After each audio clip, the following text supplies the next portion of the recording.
मी ते पुस्तक वाचलेलं नाही, आता मला भेटलं त्याच्यामुळे मी वाचेल, परंतु ज्या काही गोष्टी याच्यामध्ये लिहिलेल्या आहेत त्या फॅक्टशी पूर्णपणे आहेत असं दिसतंय. मला पूर्ण पुस्तक वाटल्यानंतर त्याच्यामध्ये काय लिहिले, तथापि आपण सर्वजण इथं या कार्यक्रमासाठी आलात ते मनापासून मी आणि मुंडे कुटुंब याच्या वतीनं आपले धन्यवाद मानतो.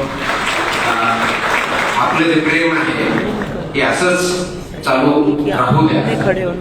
माझ्या परीनं, आमच्या कुटुंबाच्या परीनं जेवढे प्रयत्न मला या लोकसेवेसाठी करता येतील तेवढे करत राहील. माझं फक्त 2 वाक्य आहेत की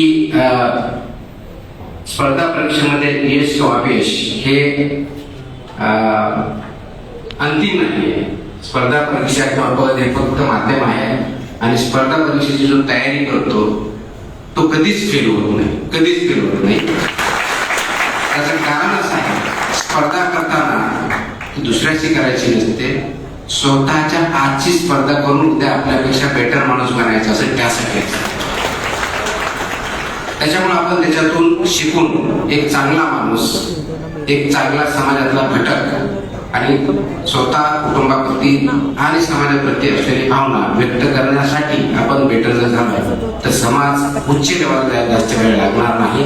त्यासाठी आपण सर्वांनी प्रयत्न करावेत. स्पर्धा परीक्षेच्या पाठीमागं, कारण इथं बरेच यंगस्टर आहेत, मी अनेक वेळेस बोललेलो आहे, बऱ्याच वेळेस आपण भाषण ऐकतो, इन्स्पिरेशन ऐकतो, असं म्हणत असतो की स्पर्धा परीक्षा त्यावेळेला त्याच्यातून यश भेटावं, निश्चित चांगली गोष्ट. स्पर्धा परीक्षा हे चांगलं माध्यम आहे, पब्लिक सर्व्हिस किंवा सिव्हिल सर्व्हिस हे चांगलं माध्यम आहे, परंतु ते एकमेव किंवा द बेस्ट असं काहीही नाही आहे. आपण शिक्षक असाल, आपण शेतकरी असाल, आपण उद्योजक असाल, आपण एंटरटेनर किंवा अभिनेता असाल, राजकारणी असाल, कोणत्याही क्षेत्रामध्ये जा, फक्त बेस्ट पॉसिबल काम करा.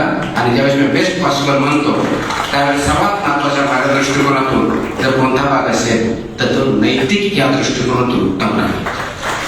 कारण नैतिकता आपल्या वागण्यात आचरणात नसेल तर आपण आतून खोकला असतो, तो आतून खोकला होऊ नका. आणि म्हणूनच समाजाला पुढे जर न्यायचं असेल तर प्रत्येकाने हा जो आतला खोकला आहे तो थांबवला पाहिजे.